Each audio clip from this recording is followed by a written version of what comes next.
அனைவருக்குமே வணக்கம். சற்று முன் கிடைத்திருக்கக்கூடிய ஒரு மிக மிக முக்கியமான செய்தி ஒன்று வெளியாகி உள்ளது.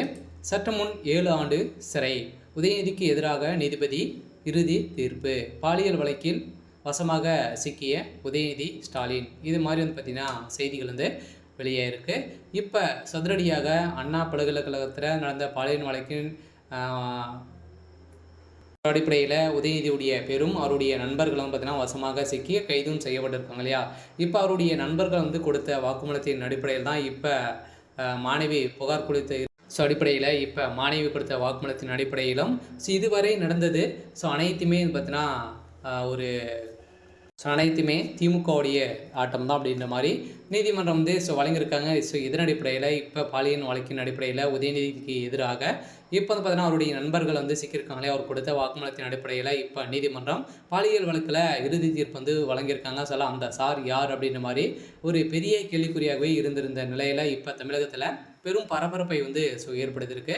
இதை பற்றி இந்த வீடியோவில் நம்ம முழுமையாக பார்க்கலாம். அதுக்கு முன்னாடி நம்ம சேனலுக்கு இப்போ தான் நீங்கள் முதல் முறையாக வந்திருக்கீங்க அப்படின்னா மறக்காமல் நம்மளுடைய சேனலை சப்ஸ்கிரைப் பண்ணி சப்போர்ட் பண்ணுங்கள். வாங்க வீடியோக்குள்ளே போகலாம். பார்த்தீங்கன்னா உதயநிதி ஸ்டாலின் அவர்களும் பார்த்தீங்கன்னா ஏற்கனவே பாலியல் வழக்கில் அவருடைய பேரும் அடிபட்டு இருந்தது இல்லையா. இதை தொடர்ந்து 5 மாதங்கள் கழித்து இன்று தீர்ப்பு வழங்கப்பட்டு இருக்குது. இந்த தீர்ப்பின் அடிப்படையில் சென்னை அண்ணா பல்கலைக்கழக மாணவி தெரிவித்த பாலியல் குற்றச்சாட்டில் கைது செய்யப்பட்ட ஞானசாகர் எதிராக வழக்கில் சென்னை மகளிர் நீதிமன்றம் பார்த்தீங்கன்னா இவருக்கு 30 ஆண்டுகள் பார்த்தீங்கன்னா சிறை தண்டனை வழங்கிறதாங்க இல்லையா.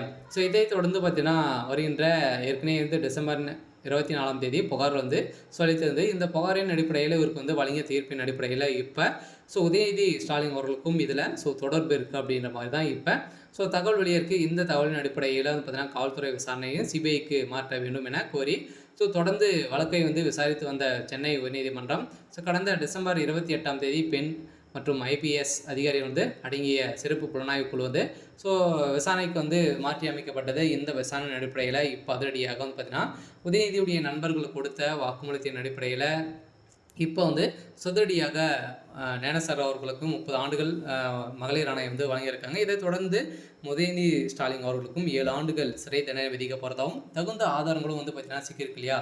ஏற்கனவே உதயநிதி ஸ்டாலினுக்கு எதிராகவும் பார்த்தீங்கன்னா நிறைய வீடியோக்களாலும் பார்த்தீங்கன்னா வீடியோவாக இருந்துச்சு. இந்த வீடியோக்கின் அடிப்படையிலும் அதே மாதிரி அவருடைய நண்பர்கள் கொடுத்த வாக்குமூலத்தின் அடிப்படையிலும் உதயநிதி ஸ்டாலின் அவர்களுக்கு எதிராக நீதிபதி தீர்ப்பு வழங்க போகிறாங்க. இந்த தீர்ப்பின் அடிப்படையில் உதயநிதியுடைய கதை ஒட்டுமொத்தமாக முடிய போகுது.